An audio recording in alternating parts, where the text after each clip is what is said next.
Hey gamers, this is Liz Davidson from Beyond Solitaire, and I just want to do a quick recording to wrap up my experience at SDHistCon about a week and a half ago. It was over the weekend before Veterans Day. I had such a good time, and this is my second time going, and so I just want to reflect on how good a con it was and what makes it so good. So, if you have not heard of SDHistCon, it is a small, like, war and historical gaming convention. It's like a little under 200 people, and it happens, of course, in San Diego. Hence the SD. It's run by Harold Buchanan, and then SDHistCon is like an organization. So there's like also a board, and a lot of them are present for this particular con. So, what makes SDHistCon so good is that its small size makes it, I think, a very cozy, I think is the word we decided on, convention where you actually get to really spend time with people that you want to see. There's a really high proportion of designers there. So there are a lot of attendees who are just players, but a significant number of attendees are also designers. And so one of my favorite things about SD Hist is getting to check out all of the prototypes or games that are about to be out. So I didn't get to play as much as I wanted to this year, but I did get to, get a glimpse of, Alex Knight had Hammer and Sickle and his John Brown game there.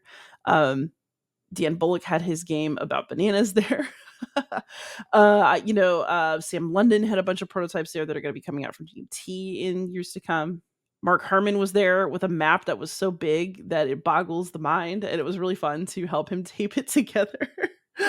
For the purposes of this convention, basically everybody was showing out and like had really cool stuff there. And David Thompson and I have now two co-designs, and we also had prototypes that were present at the convention. So we played a couple of sessions of Night Witches. It's still looking good. We're just waiting on Ian O'Toole to do the art. He's now saying March. We'll see. Um, but the other game that we brought is called Queen of Spies, and it's our second game together. And it is basically heavily inspired by, but not very tightly based on, spycraft in World War One Belgium. And it's a solitaire game where you're managing a spy ring and you're trying to complete different scenarios with a very, very limited amount of time and a very, very serious possibility of going to jail and having it turn into a disaster as people who are in the jail inform on people who aren't if you don't manage that situation adequately. So we've been having a really good time with it. This is the first time that people who were not us play tested the game. And it was really, really wonderful to get to demo it and see people try to make decisions and think about the space that we gave them to play in and see the responses to it. It made me feel really, really good about our second game. And I'm really, really excited for its future. It's not signed to any particular publisher yet, but I think it's ready to, we're starting to look. Of the games I played, unfortunately, I only played like 3 games. It was so bad. I was too busy running around talking to people, demoing, eating snacks, and just running panels, which we'll talk about in a moment. I did play 3 games. So I learned how to play The Expanse, which I really appreciated. That was a pretty cool little area control game. I got to play Giant John Company. So we spent this entire evening playing this enormous game of John Company, and it was like a staff game where each family was represented by multiple people.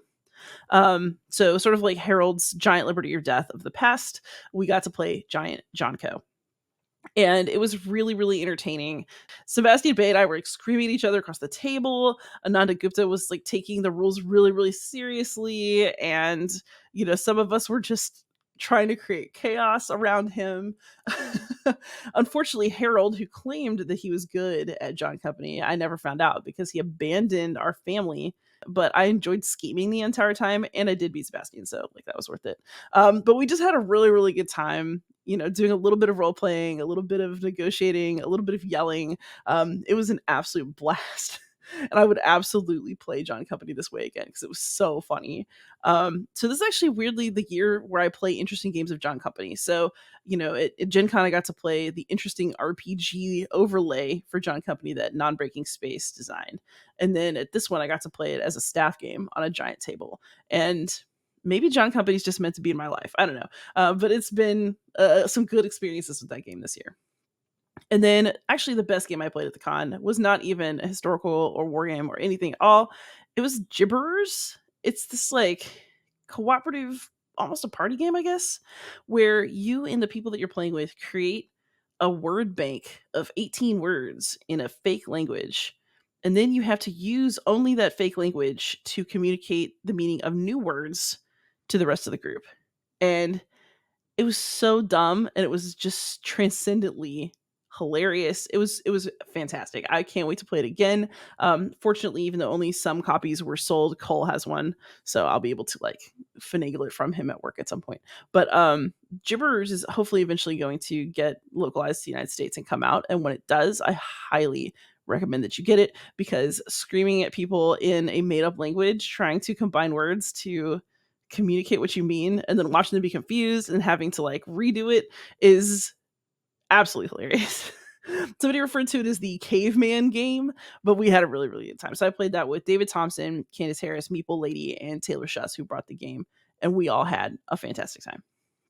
So those are the games that I got to play during SDHistCon. Sadly, not as many games as I would wish, but that was because I spent a lot of my time on panels, and honestly, they were quite worth it. So on my first day, I did a panel with Henry Lowood and Kathleen Smith and Aaron Trammell, who are all academics, about board game archives and how archives are being kept now, and also how they're being used by scholars. So Henry and Kathleen are from Stanford, and they have like an actual game archive that was initially video games. They were the very first video game archive in the United States, and now they are expanding into board games. Aaron Trammell wrote a book, Privilege of Play, within the last couple of years that just involved the use of archives, both academic and personal. And he's also consulting with the Black Games Archive, which is more of a database, but he talked about his work for them as well. So that was really an interesting conversation. And if you want to think about the games you're playing as like part of a future study and like kind of being a part of history, these are the people to talk to. It was very cool. The next day, I got to have a great panel with Maurice Suckling, and then Akar Bardvaj and Sebastian Bay. So I had two professional war gamers, Akar and Sebastian, and then Maurice and I kind of represented the hobby end of things.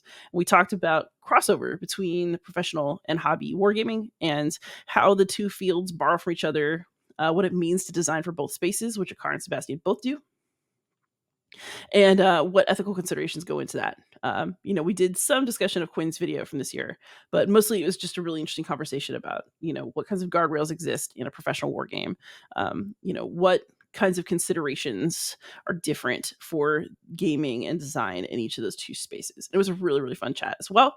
And then on my third day, it went 4 days, but I only stayed for the first 3. Akar and I got to announce the winners of Zenobia 2. And so that was also an absolute delight, because I just got to interview all the finalists. They're all wonderful. And getting to see the final scores and announce the winners was a real privilege for me. And so I also really appreciated that. So SDHistCon was a great place for casual conversations for me. And then also my formalized ones I really enjoyed as well. I will also say that San Diego is just a great place to be. I ate some very good seafood, and for the very first time, I went to In-N-Out Burger because Jason Matthews kindly drove us, and it was great. The fries were not great, but the burger was quite good. And for 11 and change, that was a lot of food. I was impressed. So I finally got to have an In-N-Out Burger experience as well. I can say that my weekend was a truly blessed weekend. So that is SDHistCon. I highly recommend, if you can make time for it in your life and you like small cons with a lot of gameplay and a lot of historical war games, it's really one of the places to be. I would say the only comparable convention would be Circle DC, which I'll be going to at the end of March. But those two conventions are really, really my favorite of the year. I feel like it's my two big family reunions. And also, that's where David and I think a lot of other designers really enjoy demoing our games to select audiences. So if you want to see new stuff and you want to actually talk to designers and you want to get big games in that are thinky and, have a heavy game taught to you by somebody who really knows, I really feel like these cons are some of the best places to do it. So that is SDHistCon next November. If you can make it, you should. The weather is fine. The seafood is great. The location that we used this year and last is right on the water, which is also amazing. And just overall, it's a really, really amazing place to be. So that is my SDHistCon wrap up. But honestly, I already can't wait to go again next year. I was so sad to have to leave all my friends. I was having such a great time. The location definitely doesn't hurt. And if you, again, could fit a small con into your schedule, this is one you should really, really think about. So thank you so much for watching, catching up with me. I'll be back with more videos soon. And happy gaming, everybody.